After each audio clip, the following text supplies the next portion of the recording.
niku bakal tangkap minangka garwa Prameswari.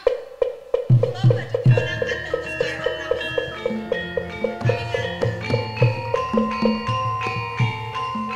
Menawi to panjenengan badhe ngangkat kula dados garwa Prameswari, kula sagah lelati kaliyan panjenengan. Sliramu set. Sesuk tabuh wolu ing pendopo bakal tak sengkakake minangka garwa Prameswari kawula tulungaken sing men padha mangerteni. Ayo. Monggo Kang.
aku sapa?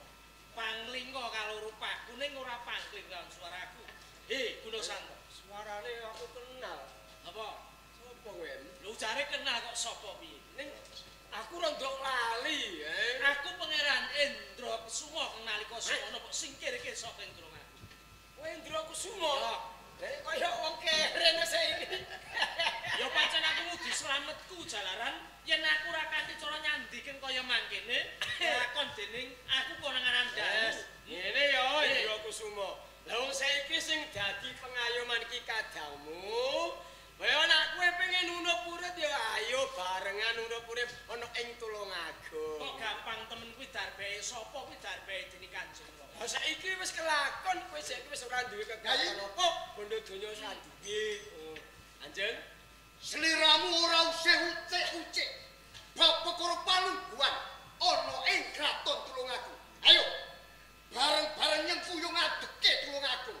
Cik men bisa ngrebaka. Pindho kencana rukmi. Perkara palungguhan aku nglenggono umpama kowe kepengin nglungguhi dampar Mesondan. Nanging kang dadi lara atiku lan gempaling atiku perkara kowe kongkon nantiring pawongan. Kowe nyidraya swane Kanjeng Rama kang nalika semana kowe nggege mangsa ning Praja Tulungagung. Ora dak selake. Mergo tanggep watu sandungan. Yen ora dak sampurnake, urung aku ora bisa kuwi kok digate ana ing Tulungagung. Aja mbok kira tekaku ing Tulungagung mung bakal soroh nyawa lan aku manut kawan kelora. Ning tenane pisan aku njaluk dampar Mesondaru kapindho maleske sedane wong tuaku kenalika semono. Yen kowe njaluk palungguhan, nataku kuwi arep ngopo? Aku duwe jati. Alah jagone iki sapa? Jago. Alah malah wong desa tukang mikul telo adol telo isi adol receh. Lu duwe kebisan apa? Tantangan apa? Sapa Gus kowe? Aku Sungkawa. Sungkawa, aja wani-wani sabelo karo Indra Kusuma. Kowe nyengkuyung karo aku, kowe ning kene tak dadekno wakilku. Ora kudu. Ora kudu. Ora kudu. Ora seneng. Bandane bayarane akeh kowe dadi Aku ora edan pangkat, ora edan bondo lan donya. bener. Aku kulino dadi wong rekoso. Kok urip ira kedina bondo donya rekoso. Saiki karo kowe, kowe manut tak rangket apa njaluk tak pateni? Lho, nek aku tetep uga. Ayo.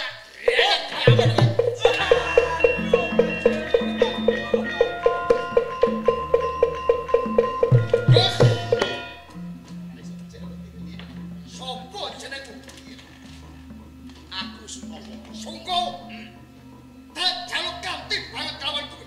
Ojo melu canduk lawuh bab perkara iki. Iki dudu perkara aku tetep mungsuhi kowe.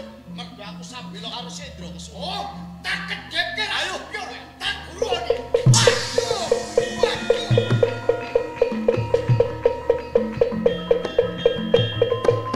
Kakang Sungkawa. Sampeyan sing urip Kang. Laras, Bener Kakang Sungkawa. kowe kok tega karo aku. Kowe kok seneng karo pawon liya. Aja sampeyan nguputke kelawan aku Kakang Sungkawa. Nganti aku ana ing Tulungagung kene mung jalaran aku didol kelawan simbok. Aku didol Kang. Aku wis ra bisa apa-apa Kakang Sungkawa. Dadi kowe ora tresna karo si Bayu Anggara. Babar pisan aku ra duwe Lair rasa batin. tresna. Tresnaku ya mung kanggo sampeyan Kakang. Kowe tak tampa dadi bojoku meneh wis ora apa-apa. Ora apa-apa Ora Kang. apa-apa. Kowe gelem nampa turane? Wis ora apa-apa, mboten napa-napa.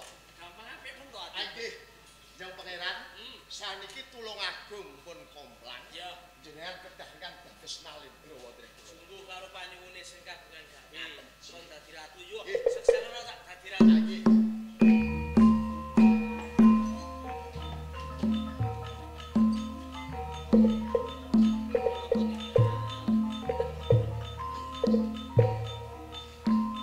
Sungkawa, Paring jan.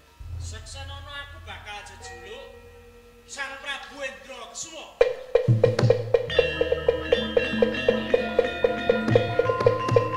Kalian palenggan kepatian saiki komplang jalan Gunung Santos tinggalake ing Tulungagung sira ndakat pinangka pepatih ing Tulungagung. Kula menika Kowe dadi patih. matur suwun sanget. Kula wong rekoso saiki wis dadi patih. Sampeyan dadi ratu ing kula. Ayo Nyai Patih. Kula dados Nyai Patih. Sok aja gelem nek didol meneh. Oh, inggih.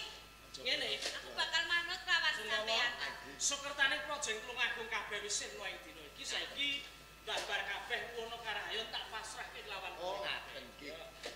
Lelampahan Pangeran Nendra Kusuma jumeneng dados ratu sampun paripurna. Wassalamualaikum.